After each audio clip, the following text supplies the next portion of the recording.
welcome to How to Tech Your Fringe Show, the workshop. The workshop. Was that my line? That was your line. Oh, sorry. We've extensively prepared. He's preparing. We have a couple of goals today for you guys, and we're so incredibly grateful to see you, have you here.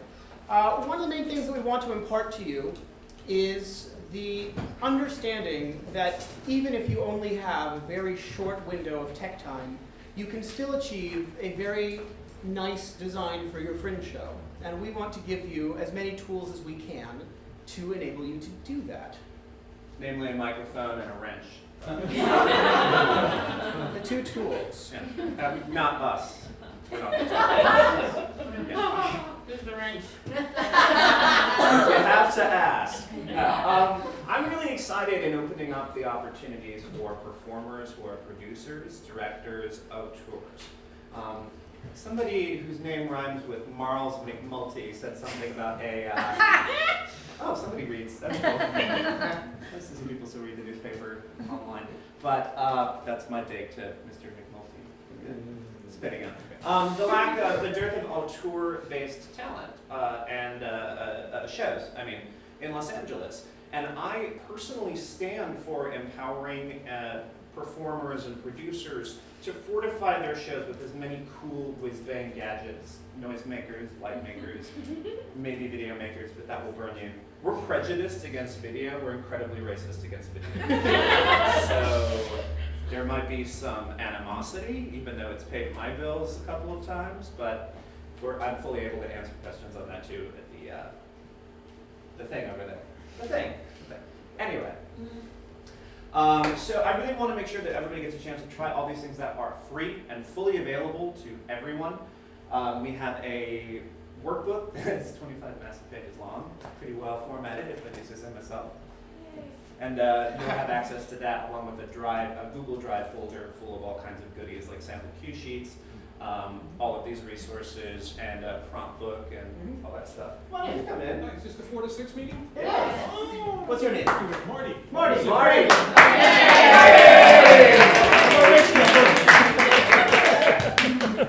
So shall we jump into it? Let's jump into We're it. waiting for Marty. I'm here. Marty. Here he's terrible. So the first thing that you want to really consider as you head into your tech is, what does my show need? And you need to take an honest and thorough inventory of all of your technical needs. And that includes your props, any scenery items, costumes, but also your lighting, video, and sound cues if you need them, which we're going to now argue you do.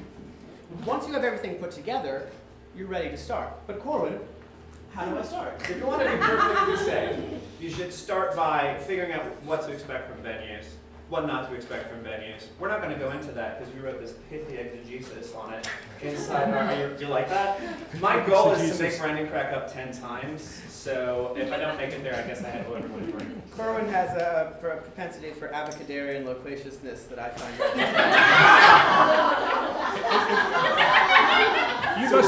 You must advise him to eschew obfuscuity.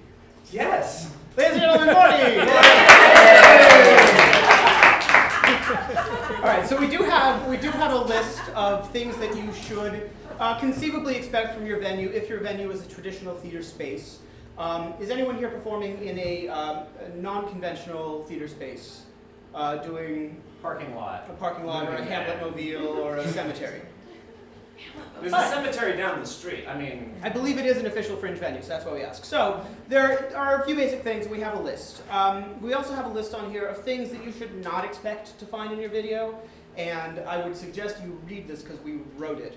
And understand that Fringe is very much a DIY operation. It's also a GUI operation. By the way, Lyft is your best friend during the festival, on that note. So read this. LYFT, it's an app for these smartphones and stuff. If you don't already know about it, that's a good one. Don't drink and drive, friends. Okay. So, Corwin, what do I need to prepare ahead of time? I was going to ask you that. I would suggest that you prepare everything that a stage manager could possibly need to run your show. For you. And so here's the thing. Most of the venues this year come with a stage manager programmer. Is anyone operating in a venue that does not come with a house programmer or stage manager? Does anyone not know if they're operating in a venue that comes with a house manager or stage manager? Yeah, if you don't have a person who's your point of contact already, that's like, hi, I'm your stage manager, I'll be running your show for you, you may not have one. So that'd be a good thing to check. It's an important thing. So, if you do have a house stage manager, someone who comes with the venue, then you need to have everything as clear and clean as possible for them when you walk into the room. And so, let's talk through first basic light and sound and video. If you do video. You shouldn't do video. First thing we recommend would be to prepare a cue sheet. And Corwin, what are the steps required to make a cue sheet? I'm pretty sure I have them all written down here in our lovely document. Well, I can't reference enough. Has anyone ever seen a cue sheet before? That's a fair number. That's a fair number. You don't have to have. A lot of people do it in their training schools and things like that. It's going to look a little something like this. This is a cue sheet for dance that Brandon cleverly made up. This you can see here. This is the. This is actually, I renamed it Fringe Dance, but this is an actual dance piece that I designed a couple weeks ago. Can you see this okay? It's hard to see. Hard to see. All of this stuff is in the drive too, so if you want to look over it and play with it, we have the Excel spreadsheet version and the PDF. If we could drop the house lights, it'd be easier. Cool. Hey, house management. This Thanks. is why it's important to have someone in the space. Yeah. I fear it might actually be the work lights, which I'm going to get, but then we're going to be side lit, which is going to look very dramatic. You have a question? You said in the Google Drive, How's that? is that something Better. shared drive I before think I the share house it? lights still help. It's going to be free shared We to told the house lights everybody. too. So So you'll be sending that out later? if I can't get the link up here at the end, then I'll make sure to email everybody who's on the list. And if you were a walk-up today, just talk to me after this and I'll give you the. She also didn't have her glasses.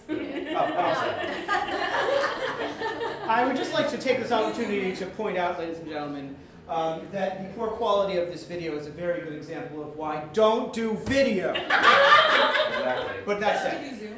Could I zoom? Not really. Yes, you can. Zoom into the document. Sure. Oh, that's an idea. I see. I thought you meant the projector. 'Cause I was coming Just from a reduce the projection image lab. size. Control minus, minus, minus. Yeah. Look at that. Zoom in. No. Oh, and. Now, this is a dance piece. And what I did is I listed the name of each individual dance. And then over here, I listed the cues and what moments. So some of these are just lights up for the dance, then a blackout. These had individual curtain calls. Over here, I put descriptions for calling. So for example, there's a moment in the dance where they went like this. And that was a quick stopping bit that let me know, aha, lights are coming soon when they go full. So this is very simple, and this is very helpful because it is very exact information as to where the lights happen and what they do. So you know where they go. That's Yes. step one. What the change is. A cue is any time there is a change in anything. Whether the sound gets a little quieter, whether the lighting gets a little darker, whether the video projector explodes. Any of these things is a cue and a change. So you want to make sure you articulate in a sequential fashion as clearly as possible what the sequence of changes are. If you think of it that way, then it's easy to daisy chain it into a sheet. And then you can lay it all out and it all makes sense. And someone who's never seen your show before, may never have met you before, and may have no idea what you're doing, can look at this and be like, oh, okay, I know where this stuff goes. Yes. But then what is the stuff, what is the change itself? Well, I feel like in order to determine that, the first thing I need to do would be step one, determine where cues go. So for this example, let's take a standard play script. You want to go through your script and decide where do lights happen. Now, if you want something simple and you have a play with 5 scenes, you could have lights up at the top of the scene, lights out at the end of the scene, lights up for the next one. If that's all you're using, that's fine. But still, you should make a cue sheet so that you know every light change that you're planning to have. If you have a piece that wants to have a more articulated design, and this applies, of course, to sound as well. If you have a piece that wants a more articulated design, you can then go through and choose moments like, for example, this monologue everything gets a little moody and we want to add some gentle watery sound effects underneath it, and we want the lights to fade into a circle just on that actor. So that would also be a cue for sound and a cue for lights. And there are many different ways you can use cues, but the first step is to figure out where you need them. What are you doing? I was giving you an scroll. He's trying to be helpful. Corwin, after I've determined where my cues should go, what should I do next? You need to determine what your cues need to be. Okay. That's when these happen. So, I mean, this is really you spending your time and really exploring in the script what it's going to be. You might not really have that already. It might be the script that you've written yourself that you're performing. It might be a piece you've always wanted to do that you're doing just for Fringe. It might be a movement piece that doesn't even know what it is yet. You just know it needs to explore the quality and consistency of blue through the ages. It's a compelling piece. It's 5 hours long. I'll be going to Edinburgh Fringe with it, actually. So really go through each little change, articulate all the things that need to happen. Sometimes it can be, I need this moment to be very sad. I need this moment to be very happy. I need this moment to sound like I'm in a carnival in 1860s Finland. Whatever it needs to be. No one likes 1860s Finland anymore. What's up with that? They have really bad food. It's hell stinky. So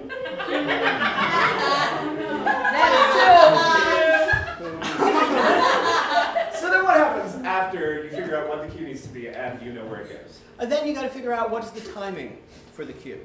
The nice thing about pretty much every light and sound system is that you can control how fast the fade happens. There's an extraordinary difference between a 5-second lights fade up and a bump up. If you're doing a very dramatic piece, you could be in blackout and just bam, lights up, start play. Or if you're doing something kind of more subtle, you could fade the lights up on people. If you have a change in the thing, for example, if you're changing from a scene over here to a scene over there, you could slowly crossfade the scene over here, or you could have everything go foof and pop over there. That all depends on the rhythm that you've decided for your piece, how it's being staged. You don't need to have exact second counts because it's very difficult. Different styles of dimmers and light boards have different versions of numbers, and so 5 seconds here might not be 5 seconds there. But It's from space to space. Yeah. If you say, I want a slow fade here, a fast fade here, then you have that much more information when you are programming the cues. So that's timing. This is all stuff that you can find when you're in tech as well, but if you have at least a ballpark idea before you get started, then that helps so much more because you can do so much more before you see it and then respond to it. I got somebody. Yeah, are all those kinds of fades or those transitions, light and sound in other ways, specifically lighting, can any of them be automated or is it all manual? All of these, it depends on your board. The question was for all kinds of fades, because we're also being recorded for YouTube for later viewing, I'm on. Are all these fades automatable for lighting and for sound? Can they all be done manually, or do they have to be done manually, or can they be done automatically? How do you mean automated? Well, let's say if I wanted a 6-minute lighting transition to take that long, is that something where I have to have whoever's operating the board do that manually, or is there a button? Which venue are you in? The flight complex. Probably a leprechaun. No, I think they have an express. If you have an automated light board, you can very easily set your timers. Okay. If you are working on a manual 2-scene fader board, of which there are a couple in the festival, and we will discuss that in a little bit, then that is harder to do. And in that case, I would recommend against a slow fade and find another way to tell a story. Thank you. This is a manual. Yes. If you have this guy, you should have luck.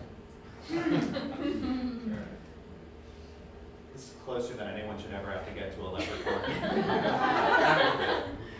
But you know what? I think I do have an email from the complex. You talk, I'm going to look this up. Awesome. So then after that, whether or not it is, and your sound, hi guys, welcome to the party. That is all you need to know about technical theater. Thanks. It is the cheesiest dad joke in the world, and I love every single time people use it, so I apologize for nothing. So, for sound, we're going to get into QLab, multiplay, and then a couple of different options for iOS and Android. Basically, you can never be sure if a venue is going to have a CD player or a computer or whatever. So they'll probably have a speaker system, and they'll probably have some sort of mixing board. So you'll need to have your playback system with you. That can be your phone. That should be a laptop because it's the most robust. But we'll go over those in more detail. And it's also did you get a thing? Yes, unfortunately, the Flight Theater does use a Leprechaun board. It is a very decent light board, and I have done many a good design on this board. So there's much that is capable with it. If the theater allows you to program the board itself and not run manually, then yes, this bit is capable of doing a 6-minute fade. But you can only program one file on there at a time, and so most venues during Fringe do not allow the board to be programmed. They just use it manually. But that doesn't limit your ability to do it, because it just means that there's a performative quality to the design, so you want to make sure that you're in time with your lighting designer. Although, something to keep in mind, this isn't in the book at all, if you have long-form things that you're exploring that need to be played out in time, that's going to eat into your tech time pretty severely. So if you have like 8 10-minute cues, that's an 80-minute tech period, and it has to be right the first time. Otherwise, you don't get a chance to try that. So you can be improvisational about it, and if that's the way you go. It's like, all right, you just play with the lights and make it go from cool to warm over time, and roughly like this, and you just kind of feel it out over the course of the festival. Fortunately, you can develop things as you go. We can workshop. Just know that going in. That's a limitation. Thank you. Our train has crashed into the mountain. So, now that we figured out all of these things, we probably have to figure out how the cue is going to get called, right? We should figure that out. And I would recommend doing that the way we're about to explain, which is add to your cue list what triggers the cue. In most cases, this will probably be a line. At the end of this line, you hit this button, lights turn off. In some cases, it might be a visual. If I have someone walk over and flip a light switch, boop, the lights go up on a light switch. What other kinds of timings are there? There are auto follows. There are auto follows. Where a cue, like you have your blackout smash cut end of the scene, and you know it's going to come up in a slow blue after that. You might not necessarily have to notate that in the prompt book, which we'll get to in a hot moment. But you'll want to know that that cue is there, even though it's not one that the operator takes, so that the operator can look at their cue sheet and say, there's a blackout and it always goes blue after that. Is that intentional? Oh, yes, it is. It says right here, blackout auto follow into low blue. And then nobody has to freak out, which is awesome. So doing all these things and creating a cue list, what we have essentially done is create a prompt book as well. Has anyone ever seen a prompt book? Anybody ever stage managed? Yeah, it's your Bible for the show. It's all of the things listed that need to be performed in time with the lines. And we have one right here. If there's one thing we can impart upon you, it would be create the cleanest prompt book you can create. This, if you have all the information in this book, and you walk in, you hand it to your stage manager, you are saving yourself so much hassle, so much stress. This is an example prompt book. Who wrote this play? I did. Oh, how about that? It was universally lambasted in the press. So, we just took scene 6. This isn't a play that had no cues until scene 6, but for simplicity's sake. So we're starting the show. Our first thing, obviously, is lights up, because this whole dark theater thing failed to take off.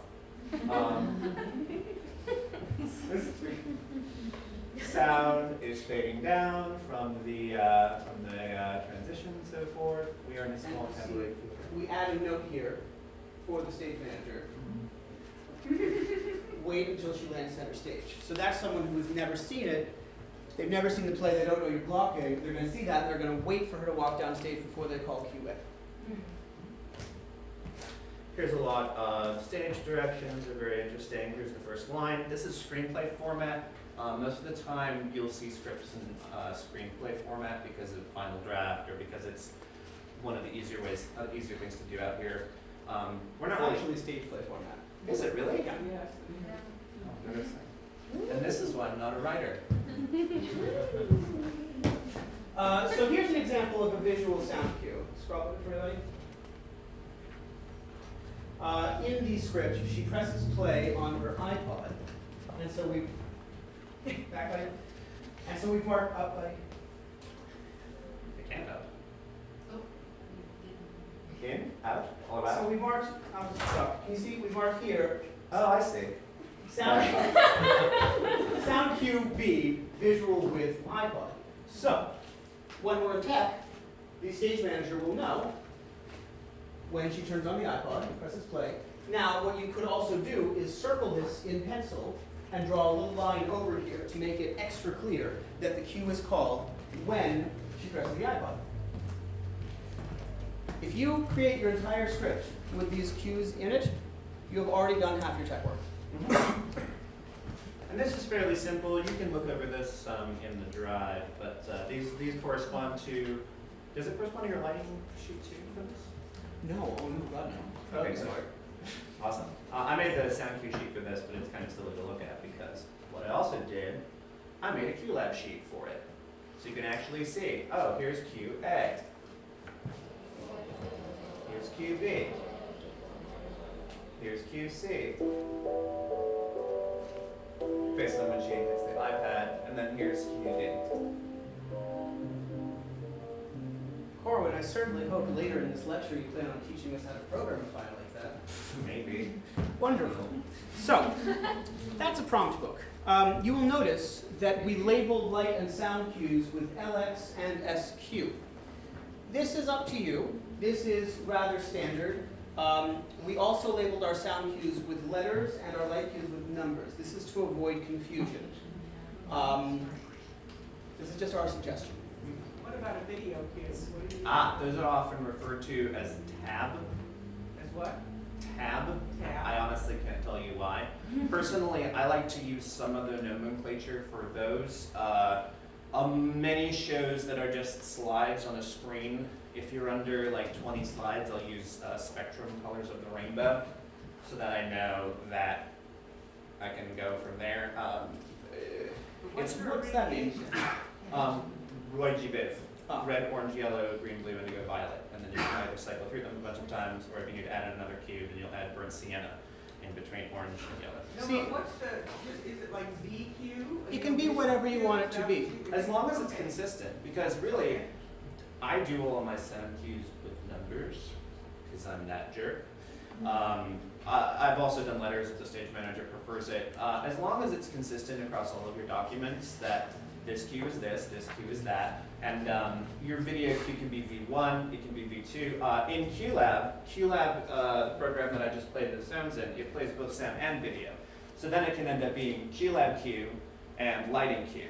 So then it can be like, oh, QLab Q1 makes the video start, and then QLab Q2 starts the song, and then QLab Q3 stops the video and the song and plays a doorbell or whatever. Does that make any sense? Yes, but I'm of an age where QLab is a foreign language to me, so I'll just be doing it my way. Very well. In that case, But I'm pretty organized. I mean, I produce a lot of theater, so. in that case, I would recommend writing track 1, track 2, track 3, so Oh, that okay. you know what track it is on the CD that you're using. Very good. Yeah. Thank you. Very good. Yeah. Would you recommend putting no-need standbys in the content for the stage manager? At Dealer's your choice. discretion. A standby is basically a little warning. If you have a sequence coming up that is rather tech heavy, and especially if it starts at the top of one page, it doesn't hurt to put a little warning standby at the bottom of the page preceding it, just so that the person reading knows, okay, something's going on, and maybe they'll flip the page early to see. Do not expect from this book that your stage manager is going to sit down and call things perfectly. You're still going to have to talk through sequences, especially if you're doing more complicated lighting and sound sequences. You'll still talk through them with your stage manager. You will practice them. That's why you have your tech. But having this for them to start with arms them with more information. And then when you explain it to them, they have something to reference rather than just hearing, oh, well then, when she does her pirouette and slaps the guy with a fish, and she's like, that thing? So that's the primary reason for your book. Also, redundancy. Yeah. It's generally expected that everyone will show up to their show. That is basically the fundamental thing that theater runs on, trust. But horrible things occur. Remember, Lyft, LYFT, it's an app for your smartphone, still get locked up, so your shows are counting on you. But if you have the ability to hand over a prompt book to a willing superhero, really a savior of the hour, to come in and run your show for you, if you're this clear in advance, and it only gets a little clearer in tech, when it's like, oh, this needs to be slightly earlier or later, oh, this is really weird, and I'll make a note that it's weird, then anyone can come up and save the day, or at least have a solid shot at it. Yeah. Here's a very big piece of advice. Pencils. Always, always pencils. Because no matter how certain you are of the cue's placement in the book, guaranteed there's going to be something where it's like, let's skip this down the line, and if you have crossed out pen bits, it just becomes a big mess. And so I always recommend pencils. You can erase. Yes? What he's saying is, if you have your own tech director and they sit in the booth with the light board operator, that's okay? Is it okay to do? Do you mean you have your own stage manager? Stage manager calling Absolutely. show? If that is the case, your stage manager should, so your stage manager is someone from your company. Yeah. That's a wonderful thing to have. I highly recommend it if you have the resource, if you have someone who's willing to do it and you love them and trust them. In that case, this is an even better tool because you can give it to your stage manager way ahead of time and they can practice during rehearsals. And I really recommend that you practice this during rehearsals. And they can actually just press a board so they can get used to the timing of it.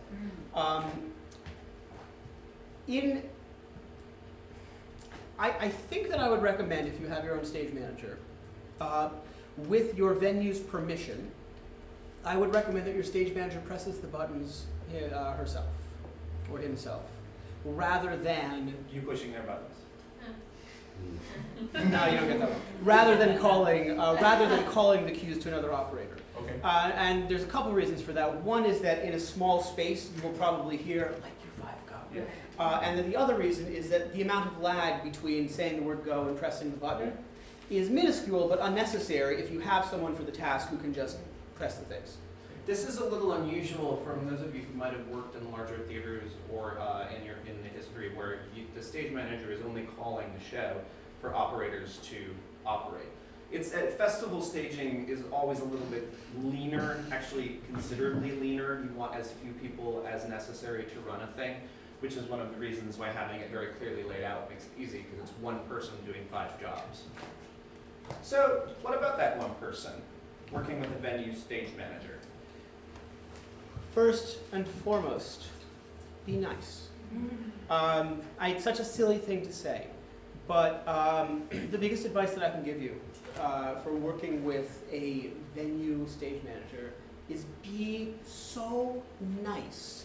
Because here's the thing, is these people start their day off, the first tech is probably 9 a.m., and they're gonna get a dinner break, maybe a lunch break, they're gonna be there till midnight, and they're getting paid very little money. And so when you walk in, and I know this because I've fringed so many times, when you get into like fringe mode, your show is the only show that exists right now. And once it's open, you go and you enjoy the festival, but like right there in that moment, it's just like me and the things that I need. But this person who is hired to solve your problems for you, be nice to them.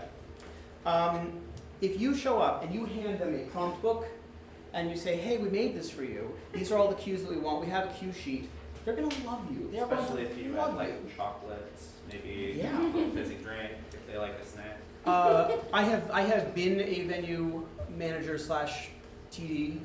In 2012, I ran the Fringe venue when we still had a Fringe venue. It is a very taxing job, and if you bribe them, it works. It really works. You know what? Bring them a little bottle of wine or a box of chocolates or snacks, a bag of chips, like something. It's a really simple gesture that is really appreciated because this person is going to run your show for you. And they may not get to have a lunch break. Yeah. They might be dealing with a massive technical issue that happens that knocks everything late, and then everybody else has to do a thing. And generally speaking, we all trust that everything is going to work the way it's plugged in.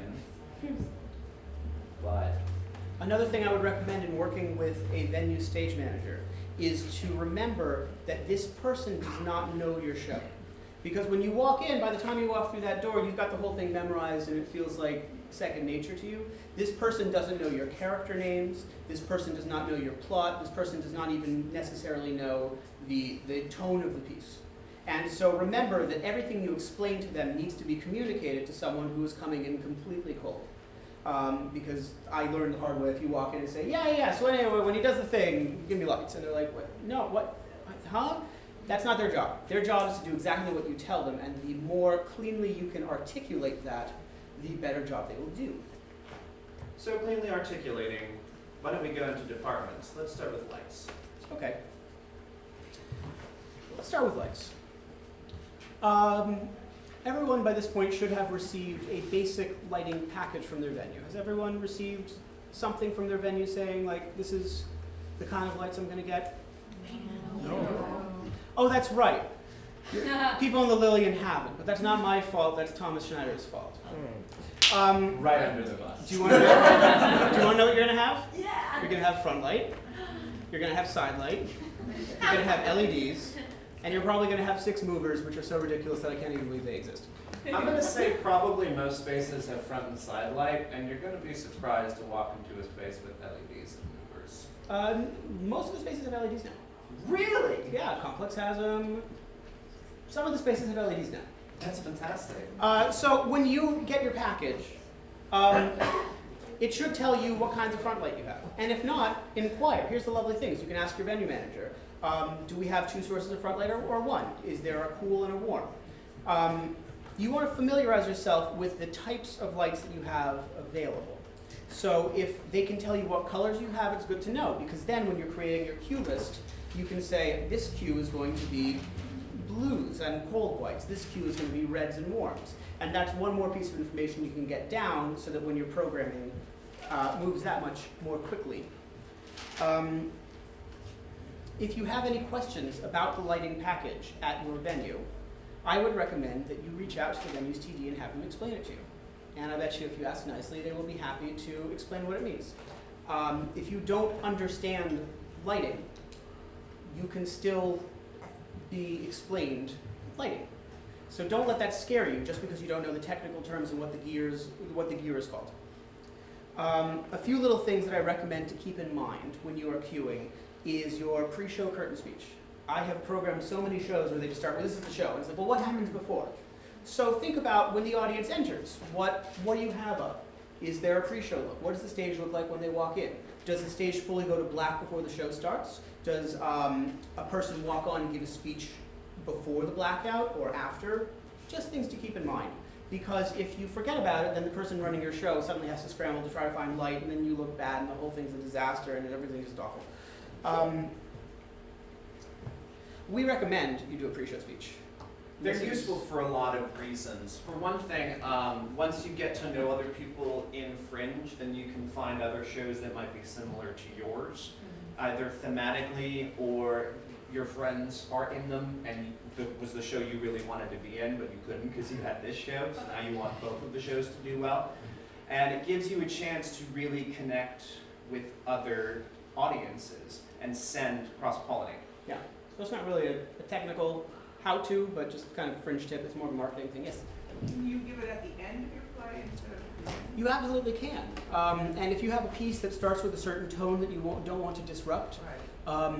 the horrible script that was universally disparaged by the press that we just saw, that play we started cold from a blackout, and then after the play was over, in the curtain call, we had someone say, "Thank you so much for coming. Please see our friends in this show. Please support Fringe. Use hashtag this." So absolutely, you can put it after. But the point is, wherever you put it, just take that into account when you create your cue sheet. Because you can't go out in the dark and do a pre-show speech. It looks like this. Hey everybody, so you can't really see my face that well, whereas if you have it set up that you're nice and well lit, it looks very intentional and professional, which is what I hate doing. Yeah, so likewise, curtain call, just remember to add one in if you would like one. It's a cue that you should know. Curtain call is at the end when everybody bows. I'm pretty sure everyone knows that, but just so that no one has to ask if you feel awkward. And then what happens after the last scene? Do people just kind of walk out, or? What a patronizing tone you take with me, Corwin. I think what he's referring to is a post-show look as well. Just one last thing, what does the audience look at as they leave the theater? If you've done a comedy, you might want to have a kind of bright stage so everyone's still in a fun mood. If you've done like a serious drama, then maybe you have just a little bit of side light on a chair to kind of keep the mood so as they walk out, they can carry that with them. It's a small moment, but it's just any opportunity you can find to further influence your audience and their emotions with your design. Why not grab it? Yes?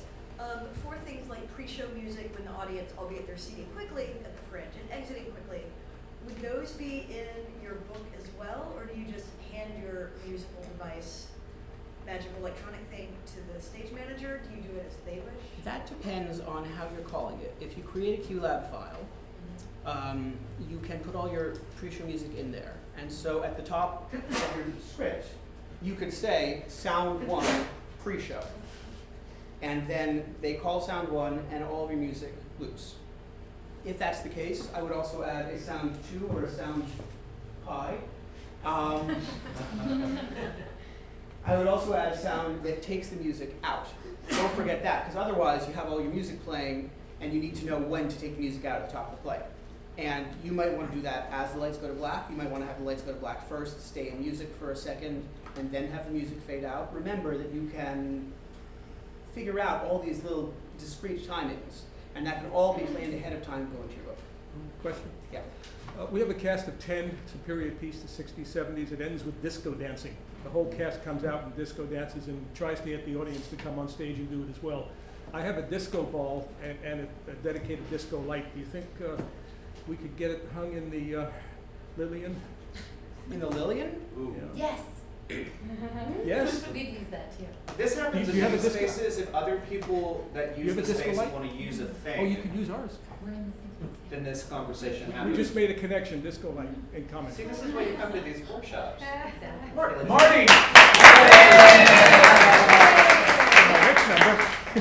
Which speaks to a larger point about resource sharing, which is not strictly how-to, but we do touch on it a little bit in our amazing book, which is that there are some things that you cannot expect from your venue, but you might be able to find from another show in your venue. So here's a very good example. If you guys are both using a mirror ball, you can probably mount the motor in the grid, have the motor always live there, and then all you have to do is hop up the ladder, put the thing. You can have a little pin spot that you can leave in the space. And again, you clear this all with your venue manager and your TV first, but this kind of thing is probably very doable. And so then, there you go, now you have a disco ball. Yeah, last year at the Lillian, they had there was a wireless package that was rented between a couple of shows, and they were all musicals, so they all sort of shared it between them.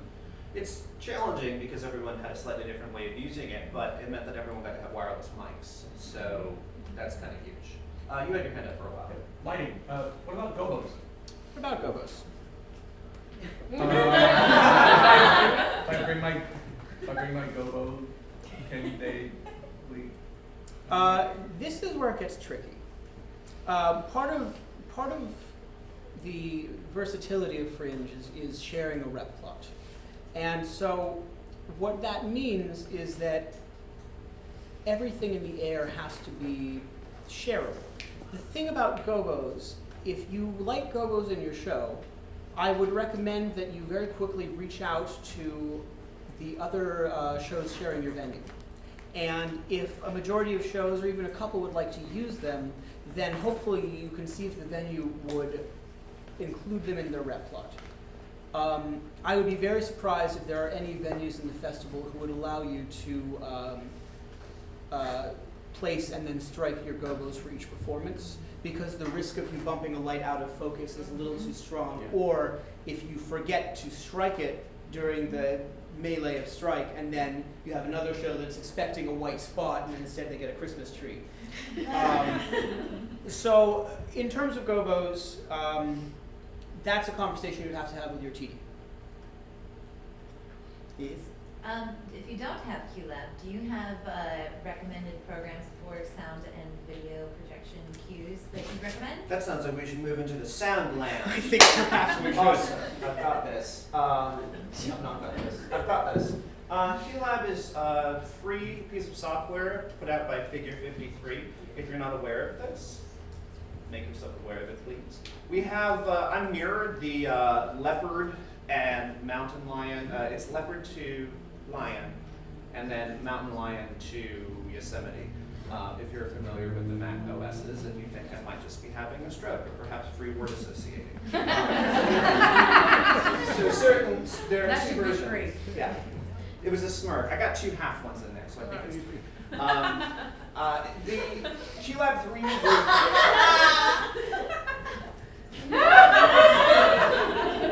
QLab 3 will do 2 channels of audio. That's a stereo file, 2 speakers. This is one. The other speakers are directly behind me. And 1 channel video. This is for mountain lion up. It's compatible with Yosemite. I've seen people use it for like half dozen screens to great effect. It's very stable, and I love it to death. The free version lets you do 2 and 1 screen.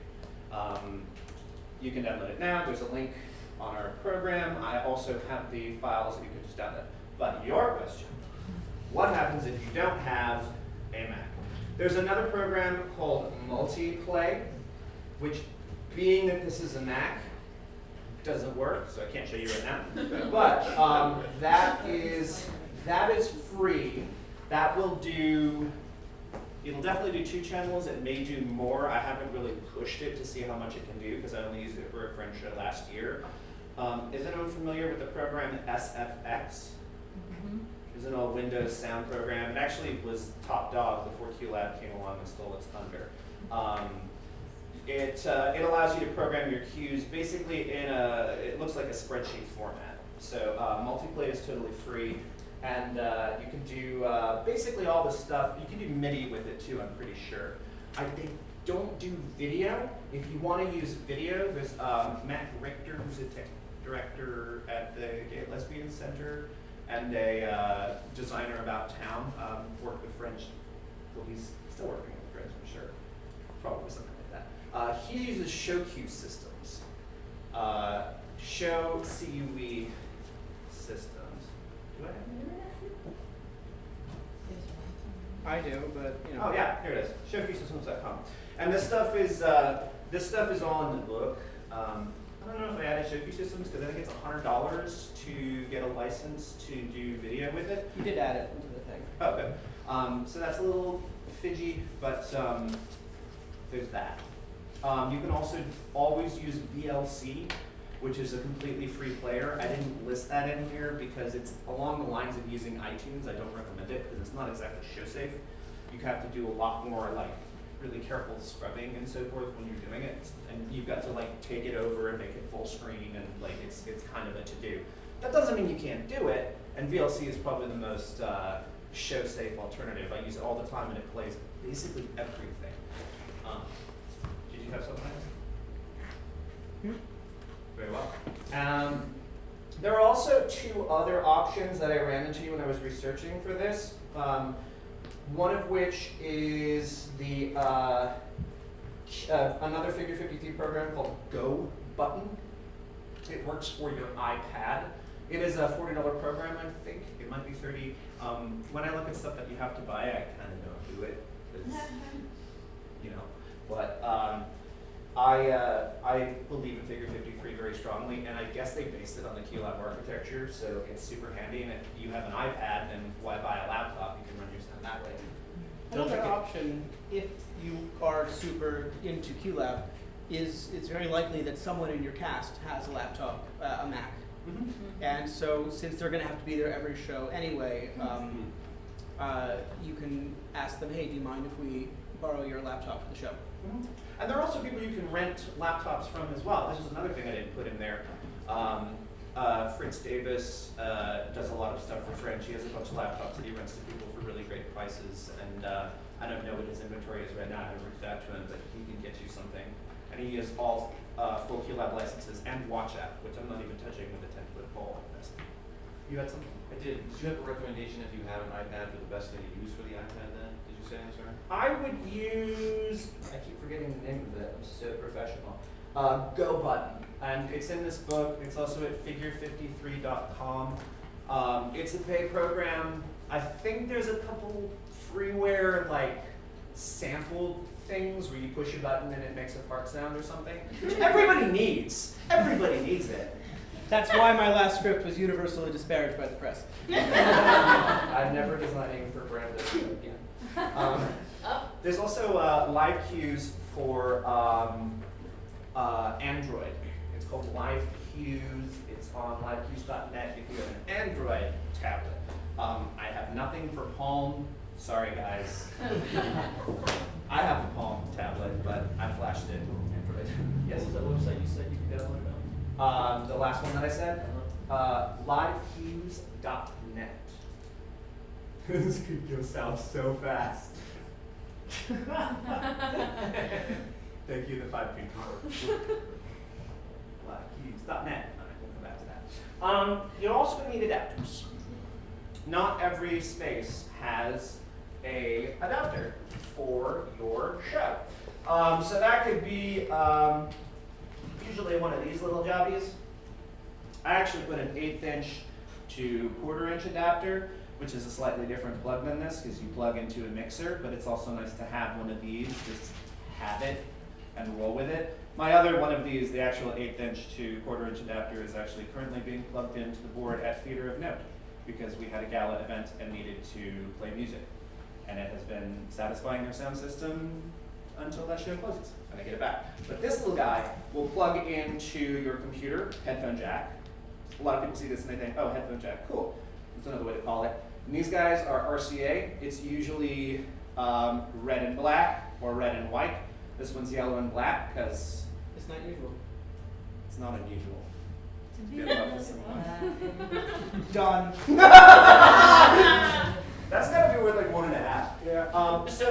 These are really cheap. I have links to them on Amazon Prime in this book. And they're all Prime, they're like Prime available to your Prime member and you can get it like the next day so you can have it and start playing with it. I have, both of the adapters are listed in here.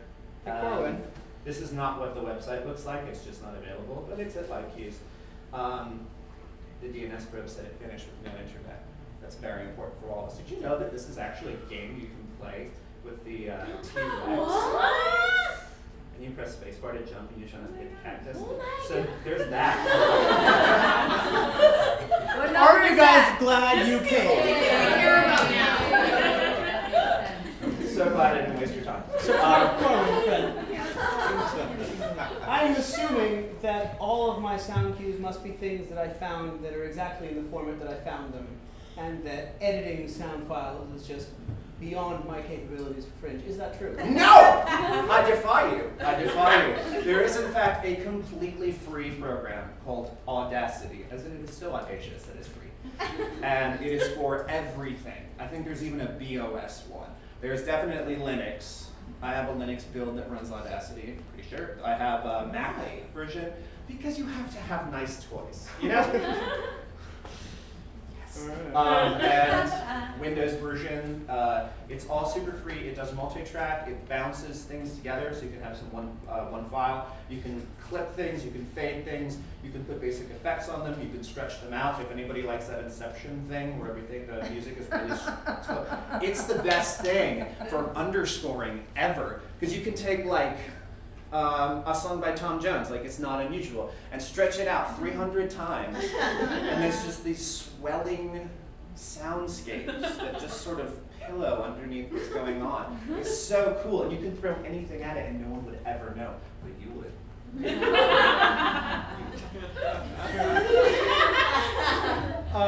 This is a really fun tool to have. Honestly, sound can be an incredibly powerful tool to help create a piece of live theater.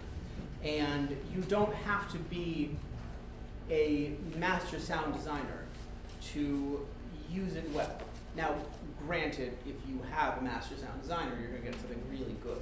But especially for Fringe, which is a complete laboratory for innovative, creative experimentation, why wouldn't you take this program and spend a little bit of time playing with sound, bring it into rehearsals, put stuff underneath scenes, and see how it plays. That's the other benefit of having your sound come from something you have autonomous from the system in the space. You can be rehearsing with it for weeks or even months ahead of time. When did we start with the music for No Homo? We added that in like week 1.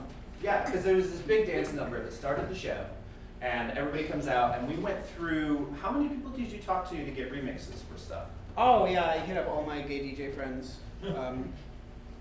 Yeah. So we got like 2 of these really cool mixes to stitch them together and find the kind of songs that we really wanted to use. And then the opening moment was just this like really cool top of show, energy lifting boom. And everybody, it was their warm up even. Yeah, it was the actual warm up. So this is less of a how to tech and more of a how to design.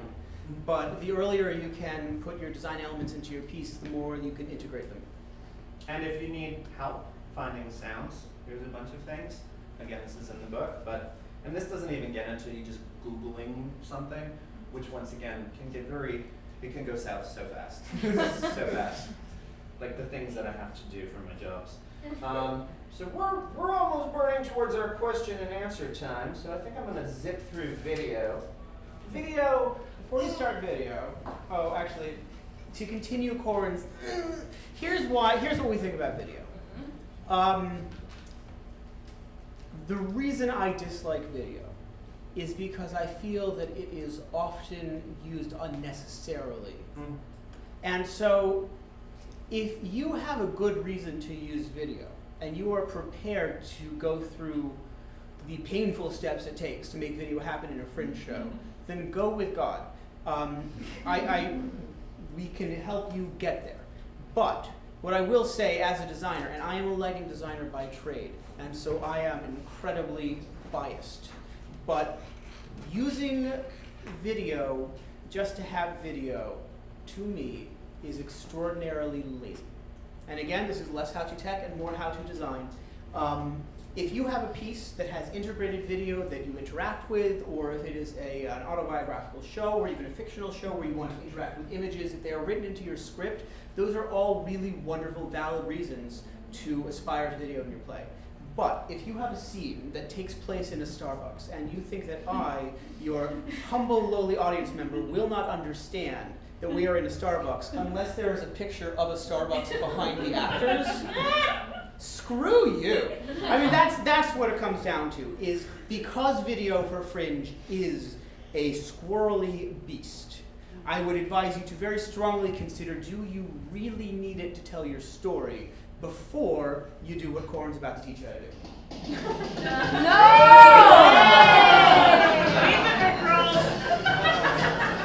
That's his one move in this whole video.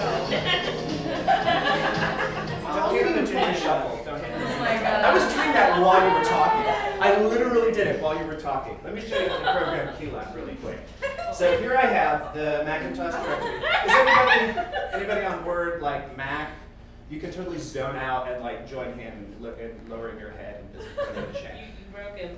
Yeah, I do it a lot. And he, I. So here's how I will easy. have mine, Corwin. You will. You shall. You shall again. Here's how you program in QLab.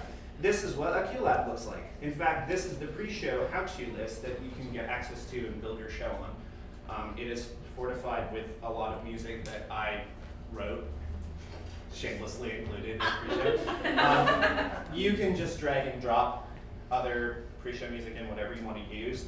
And over here, it's set so that it'll follow after into the next song, and then it goes down to here. These two cues reset it, so the pre-show runs until you stop it.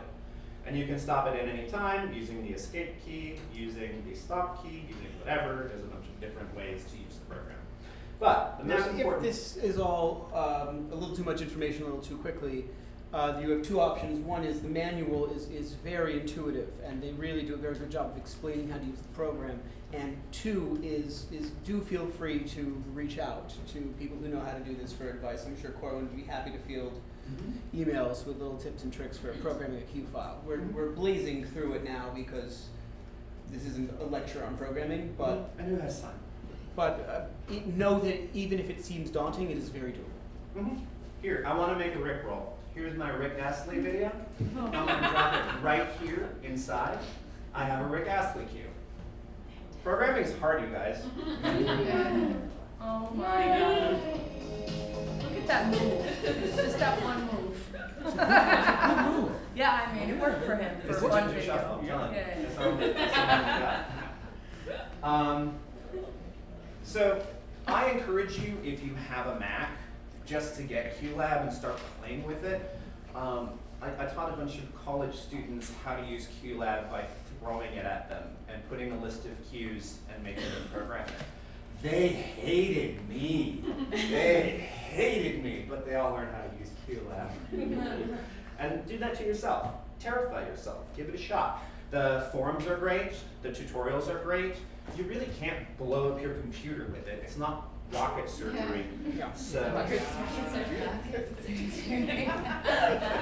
that was the first time that actually landed. You guys don't even understand. Like, he did a 2-month tryout for that joke in New Haven. Like, It's just a bummer. Yaleys, man. Yaleys. Cheap. That's funny. You might have already answered this, but is QLab a free download from somewhere too? Yes. It is. Figure53.com. I also have the Leopard compatible and then the Mountain Lion and F compatible ones in the drive. So when I give you the link to the end of this, you can download it from there. You can download them from the website too. My show it's kind of a movie on stage. There's a soundtrack and then there's sound effects. Mhm. So and sometimes the sound effect is going to have to go off a visual while the music is playing. And all the programs offer the ability to simultaneously do things like that. I can show you rather than tell you. Please let's- do. QLab, absolutely. An Apple loop. If you don't know what Apple loops are, if you have GarageBand, you also have a crazy amount of things. Like here's a 2-step ahead bass. I'm going to make it loop, because you can do that. I'm going to turn up my music.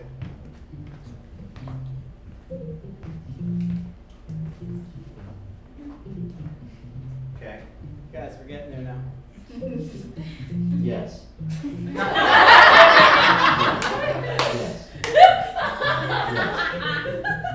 What number are we on? That's gotta be 5 at least, right? So the answer to your question, Emily, as to whether or not you can layer sound effects is Yes. And that's how easy it is, just dragging and dropping, and then you experiment with it. And if you do all this in advance, in your free time, you get home from work, you open up QLab, you get it all ready to go, then you don't have to worry. You show up and everything works. You just have to set the levels. Hey, why don't we talk about what happens when you roll in with your QLab at the top of the show? let's do. Actually, you know what? I'm jumping. I think we should Let's go. don't. Let's do. Corwin, serious, non-rhetorical question. Yeah. The latest version of QLab comes with a free video channel? Yes. Okay. 1 free screen, 2 stereo. Yeah. See, I didn't know that. stereo. That's very good news, because it used to be that you had to pay separately for a video license. So Now you that's- do have to pay to do geometry and keystoning, and if you don't know what that is, that's Don't pay for it. Then you don't need it. Yeah. That's cool. We didn't touch on PowerPoint. There's no reason. PowerPoint is okay. PowerPoint is great if you're only doing stills. If you're doing a series of images, PowerPoint is awesome because you can do transitions between them. You can even have some music in there. I've seen people with full shows run on PowerPoint, and it terrified me. I don't like it. It's more show safe than Keynote is. I've had Keynote crash on me a couple times, and I'm not a fan. Sorry, Tim Cook, if he's watching. Which would be weird, but anyway. You know he follows me on Twitter. I knew that. Anyway, it's a great way to do it because, I mean, has anyone not used PowerPoint before? I mean, that's cool if you raise your hand. No, works. Oh my God, you Luddite! Have you never given a presentation? I'm not using it now. It's. I won't. 6. I think I'm at 7. I feel like I'm at 7. Yeah, because you had Maybe. half before. I might not have to get you guys a drink after a ball. You guys are all assholes. Yes, insulting the audience, we're not even. I know what I'm doing. Close enough. Anyway, it's a great way to go if you want to play it, which is a part of Microsoft Office, which is not cool. I also have a link in here to a free PowerPoint. It's a part of Apache OpenOffice. OpenOffice is a little weird because it's free. Same thing with the GIMP. Stay with me.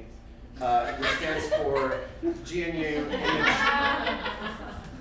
I'm sorry, I cannot laugh now without distracting the audience from your salient points, Corwin. I did that on purpose. It's sort of a celebratory Explain your GIMP. festival.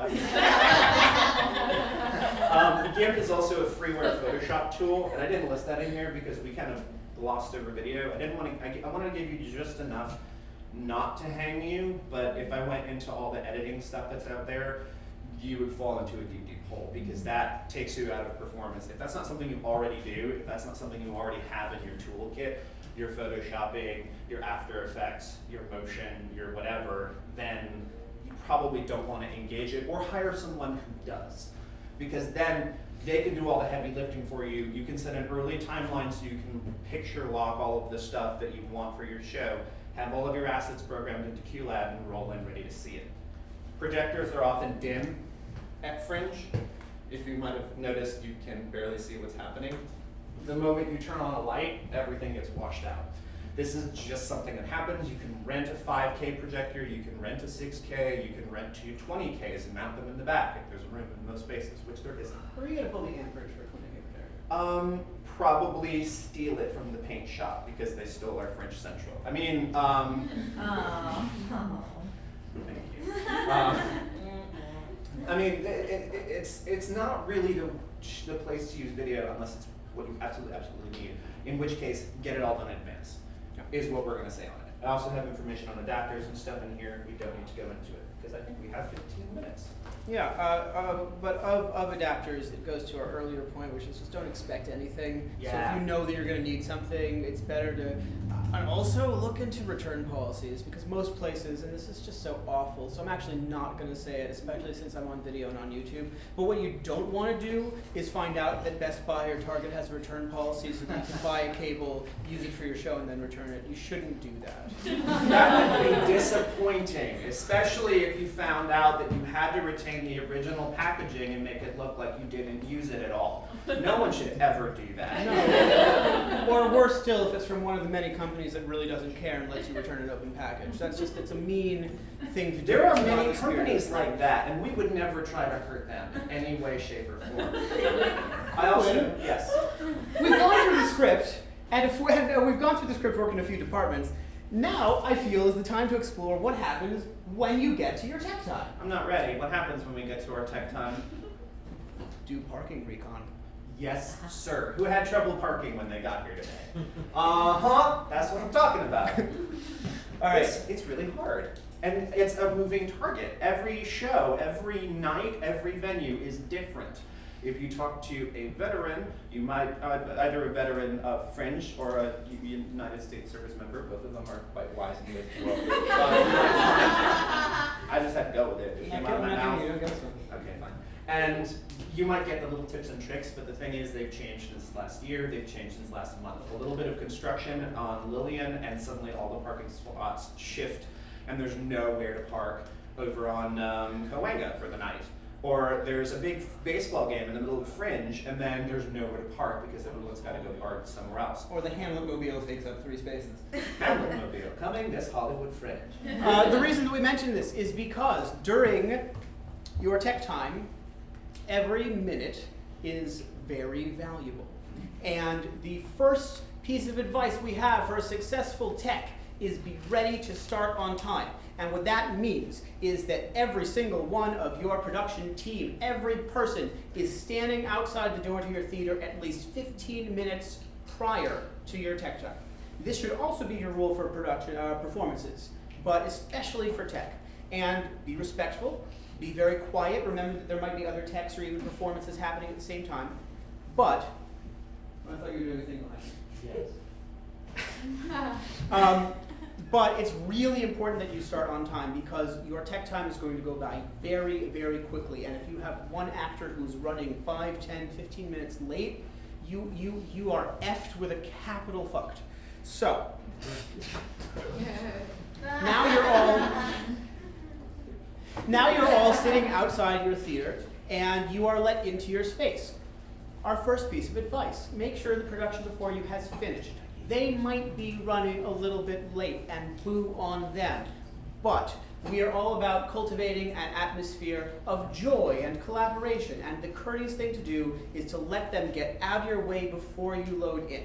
So make sure that they're not still clearing out of the dressing room, make sure that they're not still shuffling their props, especially if there's someone else in the booth.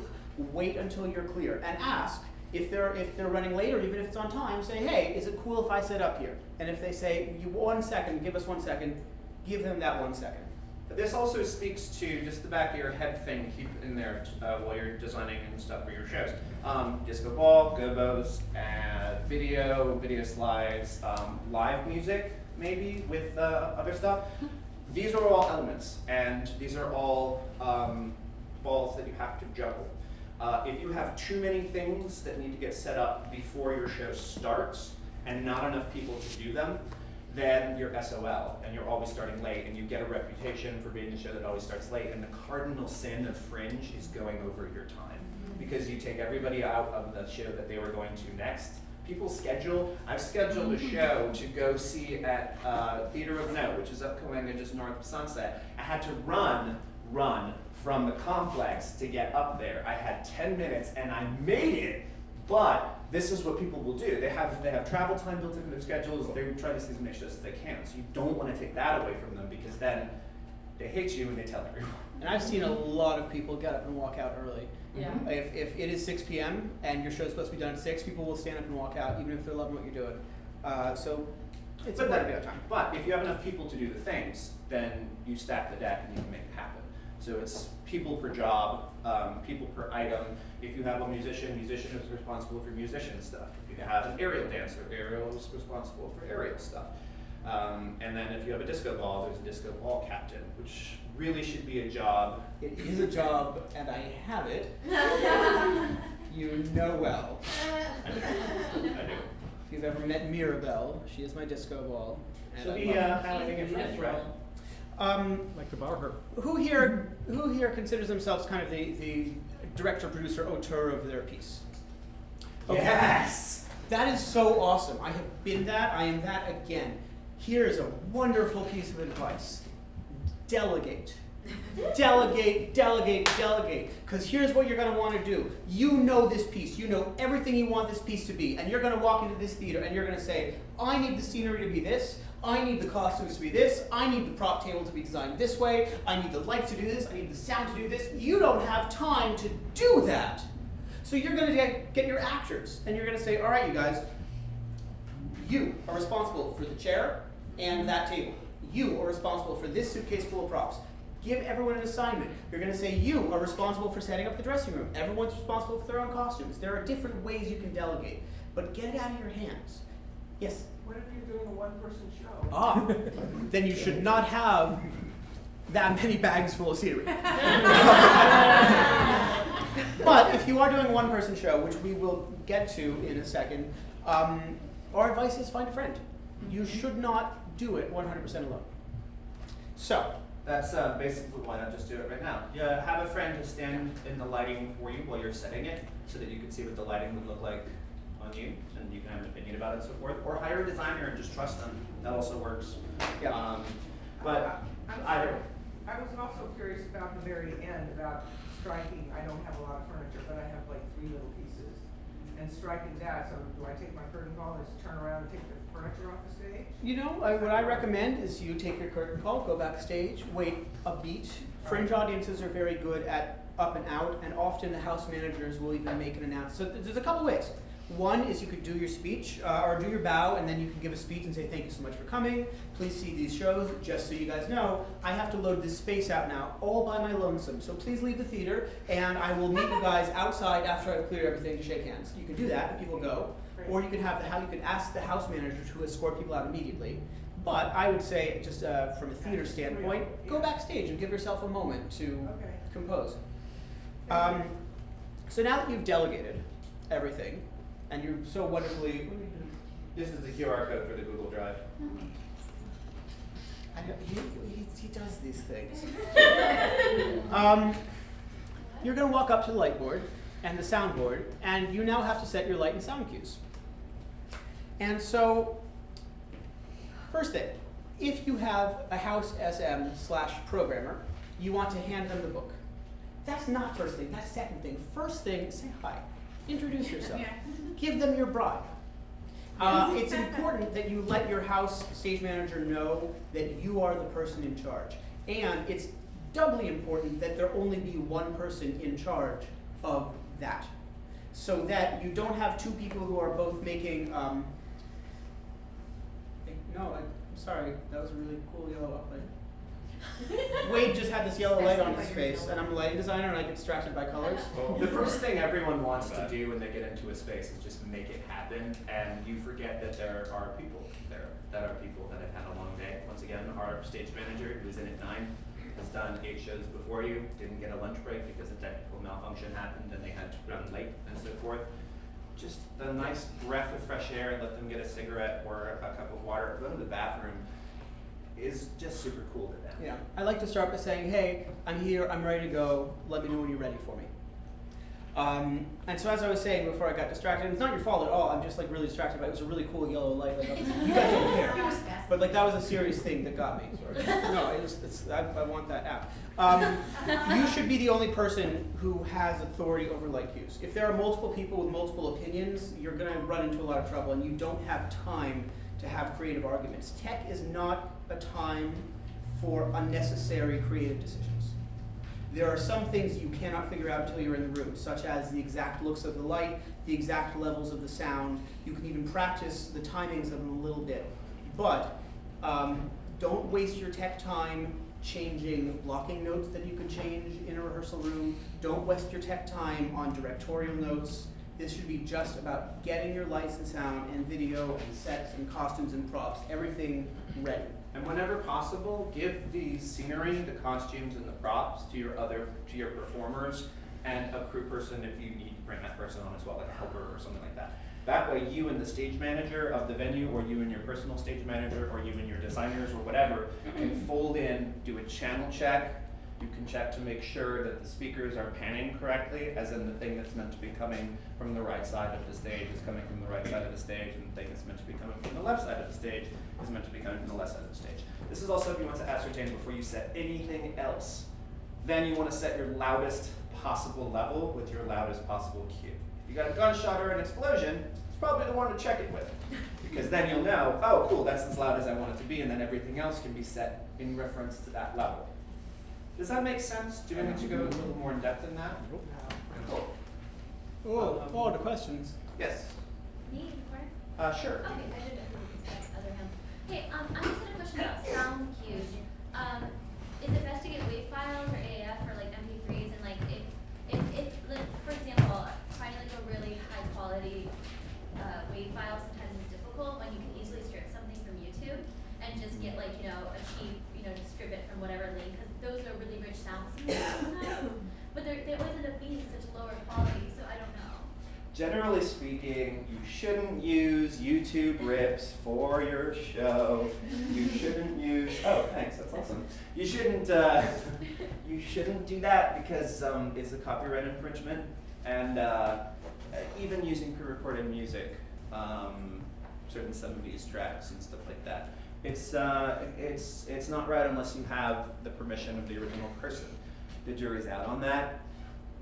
I won't actually incriminate myself by saying anything that I believe or feel about that, or anything that I know to be true, so I will leave it at that. What you can do is download a YouTube file at its highest resolution, one that says public domain. I saved it, and then you can convert it. You can convert it to an AIF file that it doesn't give you any higher quality, but it helps playback in QLab. I think Multiplay wants to be WAV files. What would you recommend is the best format? WAV and AIF are my favorite formats. There are ways you can get WAV and AIF files. Sounddogs.com, which is in the book, has sound cues that you can purchase in full resolution AIF or WAV, or I think even OGG formats. And if no one knows what OGG Vorbis is, that's cool. Not everybody knew what VOS was either, so it's for the nerds in the crowd. So you've introduced yourself to your programmer / stage manager. My suggestion would then be to lay out your plans for the day. Let them know. In the next half hour, I would like to build our light cues. Then I would like to spend 10 minutes setting levels for sound. And then at this time, we would like to do a run. Now, it is not your stage manager's responsibility to keep you on point. For that, you have timers. Set timers on your phones, set multiple timers. Oh, look at all those people messaging me. Very popular on Twitter. Set timers for yourself to keep yourself on task. But if your stage manager knows, okay, we have 30 minutes to do this, then that kind of empowers them to be like, hey, you wanna keep going since you have 200 cues you want and it's 20 minutes in? So now they've got their timetable. Step 3, just go moment by moment. They're gonna have their book and you're gonna go through with them and you're gonna say, okay, this light cue, let's build it please. I would like the lights to be. And depending on your level of knowledge, you could say, I would like front lights at half, side lights at 3, record cue 1 up on a 5 count. Or you can say, I need something that's a little nighttime. Can you give me a nighttime look, please? And they'll do something. And you'll say, that's great, because my inability to tell you any more detail means that I'm thrilled with everything you do. You can always say brighter or darker. It Yeah. doesn't have to be any more complicated than that, too. Go through all your cues, give the programmer time to get everything done, and always ask, is it good if we move on? Because if you start to get into steamroller mode, you say, all right, this, and you'll start throwing more information as they're still stuck on this cue. So just remember to take your time, pace yourself. You can get it done, especially if you've already prepared a cue list, if you have a sheet that says what you want. A basic run order is in the first half hour, you've got your programming, your channel check, your sound check, your video check, if something is. And then you get the sort of basic programming of stuff out of the way. In the bigger theaters, it's not uncommon to spend the first 8 hours on the first cue of the show. That just sucks, and that's the way it works. But here, we don't really have the luxury of 8 hours, so it's not uncommon to have like 10 to 20 minutes. You know, it scales. Yes? I know it's a shorter time, but would you still recommend doing like tech goals? Make a tech goal sheet in which you break down? You don't have to write it out. I think you should just be aware of it, because otherwise it's very easy to forget about it, and you start to lose the forest for the trees. Like standard tech, I'd say is you're usually gonna get twice the running length of your show as your tech time. And so here's another thing is you have to practice your load at the same time as your programming, because those are both very important things. So you need to have a captain who's in charge of load in, load out, who is not you. If you are doing a solo show or a very small thing with very little furniture, it might be different. If it's something where you know you can just walk in, place this here, hang your clothing up on a rack, then that's fine.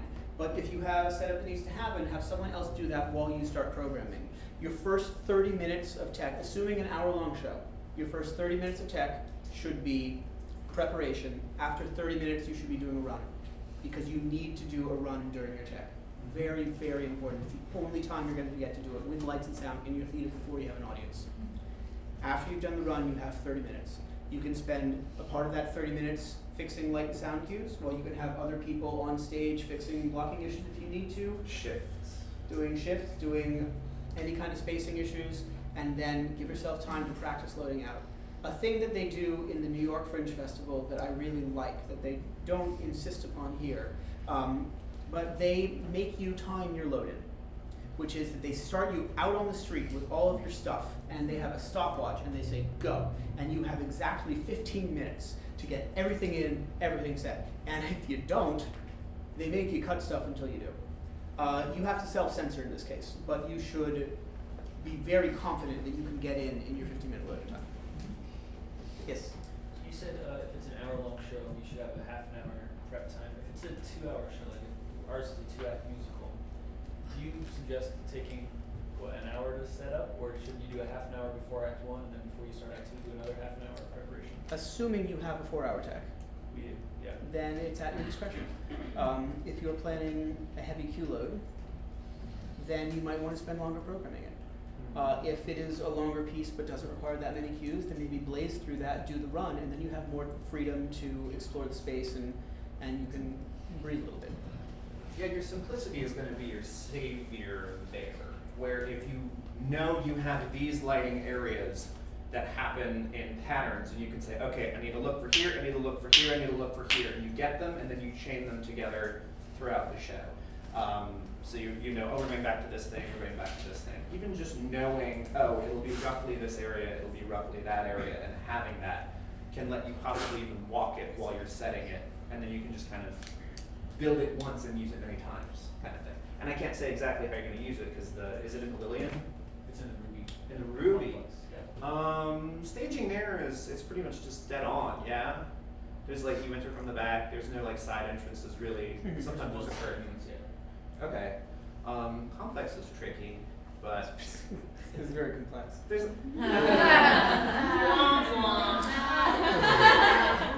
there's not a lot you can do there. There's not exactly moving lights and stuff. Yeah. So They had very nice packages last year. Don't disparage. I love you, Monica. Is Monica still? Yeah. Yeah. Yeah. It's entirely at your discretion. You have a little bit more wiggle room. I always suggest getting to the run sooner rather than later, because the worst thing you can do is run out of time. Yeah. Because if you start too late, then not only do you have to cut off by your end time, but you need to cut off with an additional 15 minutes to load out. Yeah. So get the run in early and then use the rest of your time as well as you can. Thank you. Question. Yes. We're the last show every time we work. Are we going to be bum rushed out even though there's nobody after us? I would ask your venue manager. Okay.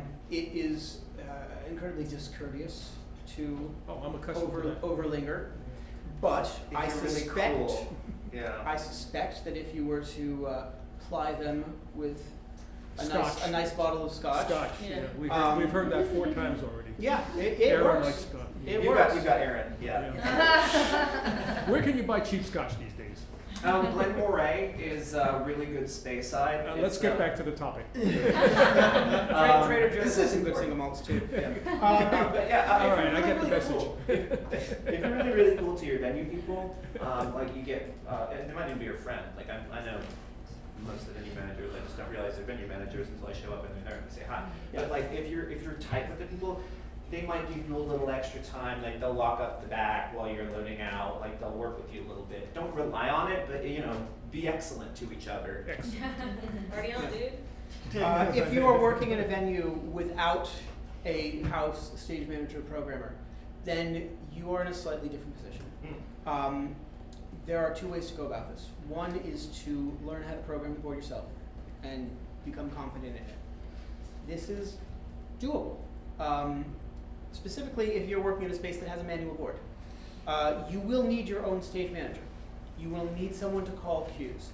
And it can be a student, it can be an intern, but by God, make sure it's someone who understands what calling cues is. Don't bring your friend because they said that they would volunteer. That's great for helping you move furniture, that's great for helping you ush, but you need someone in the booth who understands the concept of cues. Could you be a lamb, Corwin, and bring up the manual cue sheet example? Absolutely. This is on the drive. If you're working on a leprechaun board, this is how I recommend you design your cues. Sample manual cue sheet. Yeah. Okay. Could you open the sample one, the empty one too? Because this is, I just realized how daunting this is. Yes. Empty manual cue sheet. Go. All right. This is in the drive, and you can print this out, and you can use it. Here's what I do. I write my cue numbers here. 1, 2, 3, 12, pi. X, Y. You're going to have an X and a Y fader. If you remember the photo of the leprechaun, you have 2 rows of faders, one on top and one on bottom. And that is the X fader and the Y fader.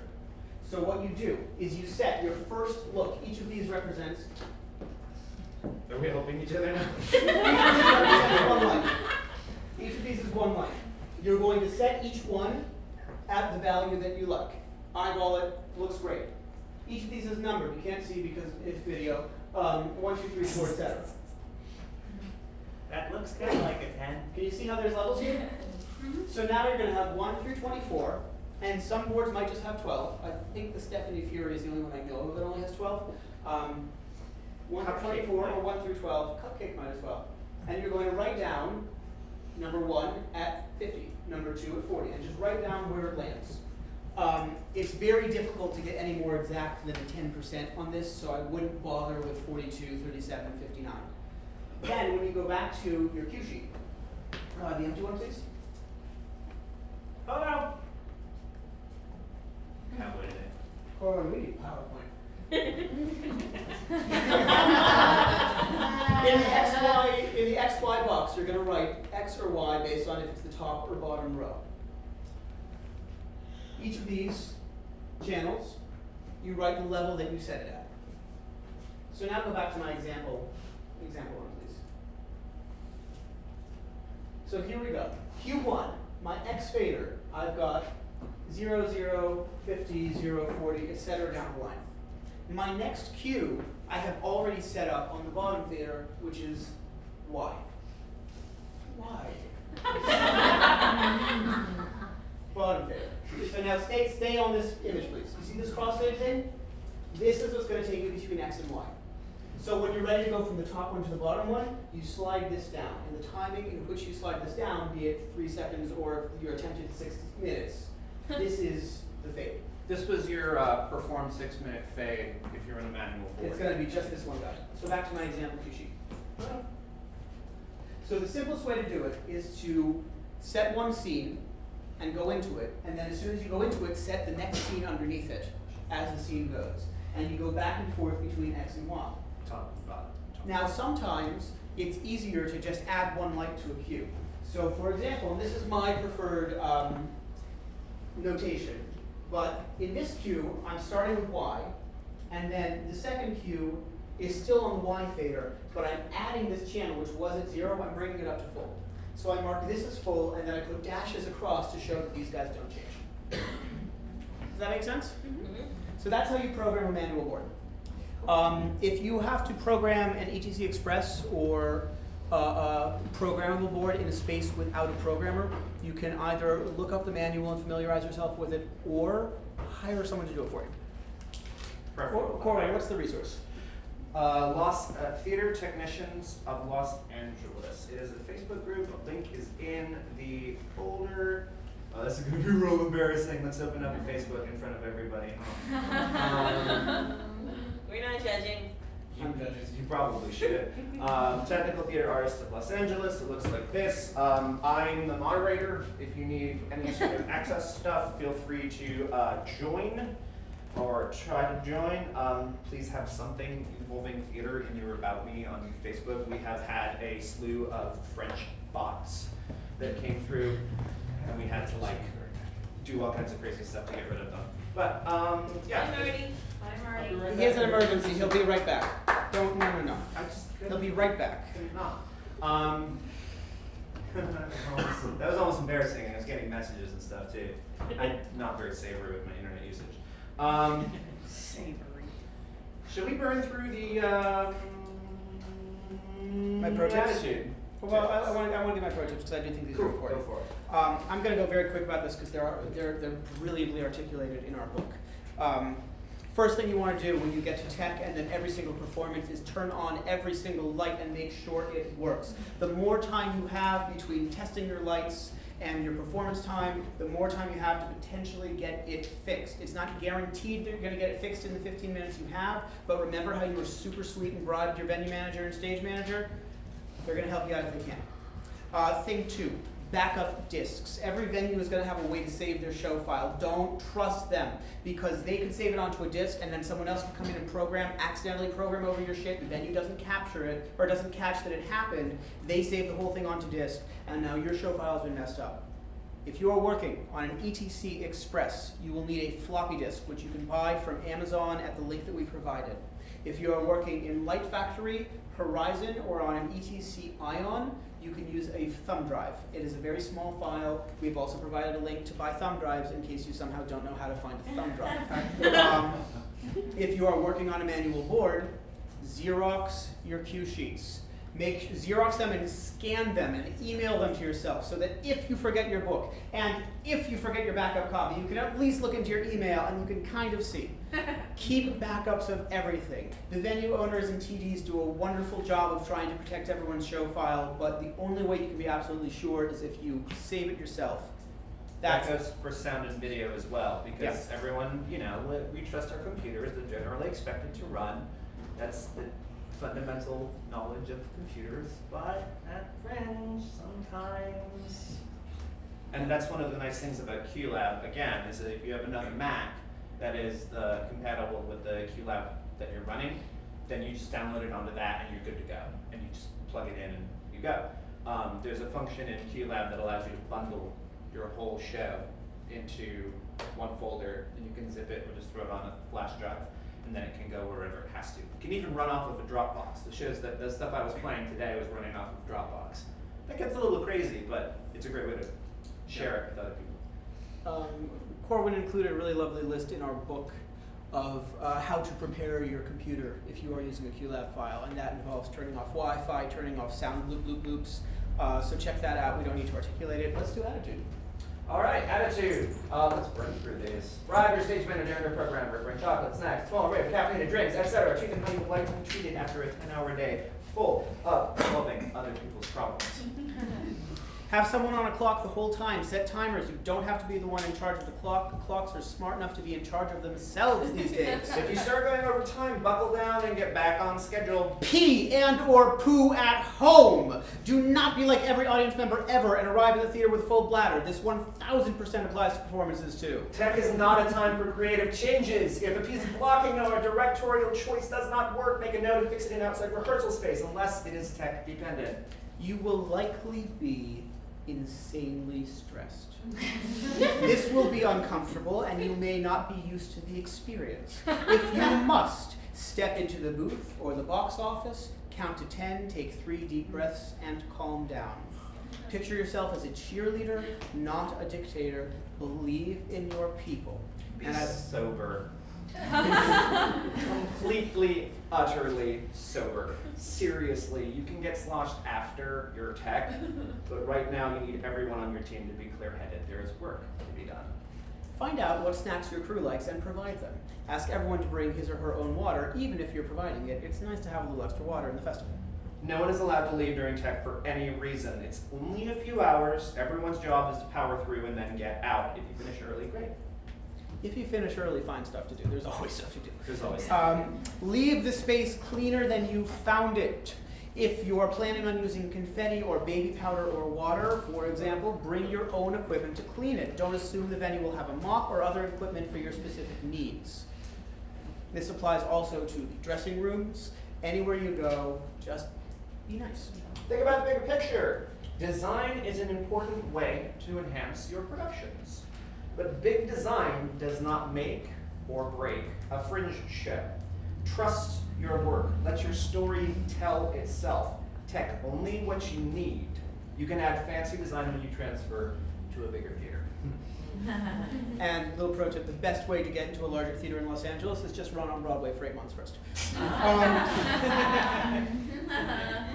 Hire me again, Center Theater Group. I love you guys. Remember why you're doing what you're doing. You are a part of the largest arts festival in the Western United States. Fringe is beautiful. Fringe is fun. If you are not having fun, you are not doing it right. My favorite playwriting professor in college used to always say, theater problems are happy problems. And the rest is just an inventory list, so please, happy fringing. Yep. You